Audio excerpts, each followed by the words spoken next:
саламатсыздарбы, урматтуу кесиптештер. Биз талкуулай турган бүгүнкү тема балдардын мүнөзүндөгү жана тарбиясындагы кетирген кемчиликтер жана анын себептери. Мен бул теманы ушул Дубал газетага батырганга аракет кылдым.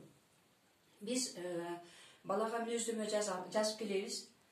Өзгөчө начар окуган, тартиби начар балдарга мүнөздөмө жазууда кагаз бетине гана ушул мүнөздөрүн, ушул кемчиликтерин жазуу менен чектелип, аны оңдоо жолдорун изилдеп келбейбиз.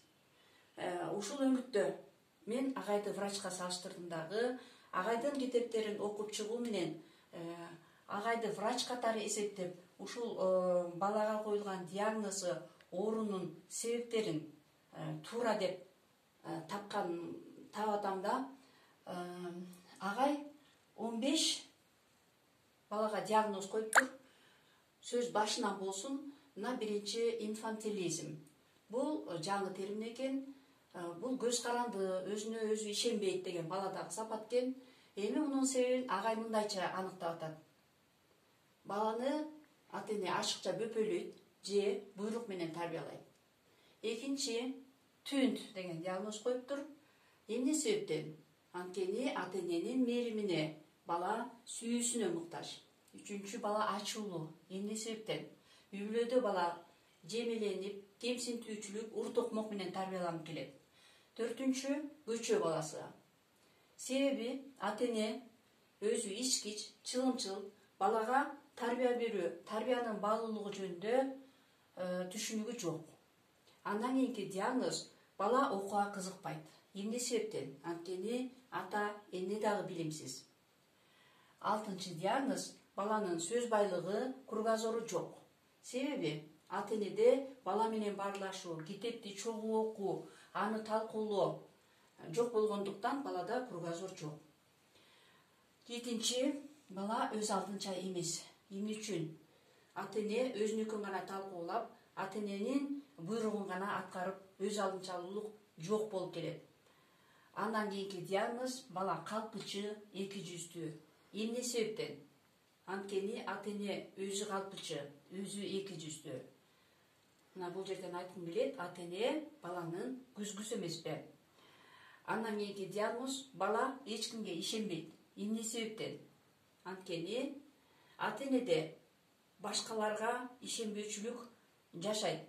Ата-эне ишенбегенден, демек андан алган бала дагы тарбиясы мына ушул жол менен өтөт экен. Кийинки диагноз, бала чоңдорду сыйлабайт.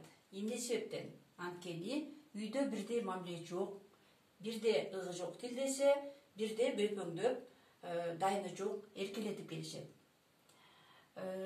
Урматтуу кесиптештер, андан кийинки диагнозду агай байлыкка эсирет, бала манчыркайт деген диагноз коюптур. Мунун себеби үйдө бардык нерсе акча менен гана чектелет. Андан кийинки диагноз өзүмчүл. Бала өзүмчүл болот. Эмне үчүн? Анткени ата-эне тарабынан үйдө өзүңдү гана ойло, жемиңди жедирбе деген тарбиялар кетет экен. Кийинки диагноз, бала өзүнө тыкан эмес. Себеби үйдө башаламандык, балиттик өкүм сүрөт, ошону менен катар тыкандык жок. Тыкандык жөнүндө контроль да жок. Кийинки диагноз, бала текебер, бой көтөрөт. Мунун себеби ата-эне тарабынан өзүңдү көтөрүп жүр, эч качан күнөөңдү мойнуңа алба деген тарбия менен тарбиялашат. Урматтуу кесиптештер, агайдын кийинки койгон балага диагнозу бул жалкоолук. Ушул жерге аябай көңүл бурсаңыздар, мунун себебин агай мындай дейт. Ата-эне жалкоо, ал үй бүлөдө эмгектин рахаты дегенди түшүнбөйт. Бул бир себеби. Экинчи себебинен жакшынакай эле ата-энелер бар, бирок үйдөгү жумуштарын өзү гана аткарып, баланы эмгекке тартууну түшүнө беришпейт. Мына ошондуктан бала эмгекке көнбөй калат экен. Эми ушул агайдын койгон диагнозу, оорунун себептери талкууланып келип, агай бизге ушул кемчиликтерден арылуунун жолдору катары бизге мол рецептти жазып бизге көрсөтүп атат десек болот. Бул рецептте агайдын өзүн өзү тарбиялоо, акыл эмгегинин маданияты, ой өрүшү кругозор, дастуркан четиндеги университет деген китептерин бизге рецепт катары сунуштоду. Ушул рецепттин акырында ушул китептерди кол китеби катары күнүгө окуп жүр деген сунушту жазып атат. Демек, муну биз туура кабыл алышыбыз керек. Биз өзүбүздү өзүбүз жаңылаш үчүн жаңы усулдарды, азыркы Z поколениясындагы балдарды тарбиялоодо бизге жаңы тарбия берүүнүн жолдорун үйрөнүү зарылчылыгы келип отурат.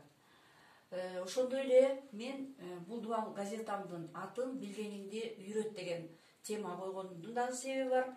Анткени биз мына окуп келген мугалимдер, улуу жаштагы көп тажрыйбалуу мугалимдер билгенибизди жаш мугалимдерге үйрөтүү менен гана, жаш мугалимдердин мектебин ачуу менен гана балдарга туура тарбия берүүдө, билим көрсөткүчүн жогорулатууда биздин өзгөчө ролубуз зор экендигин айтып кетким келет.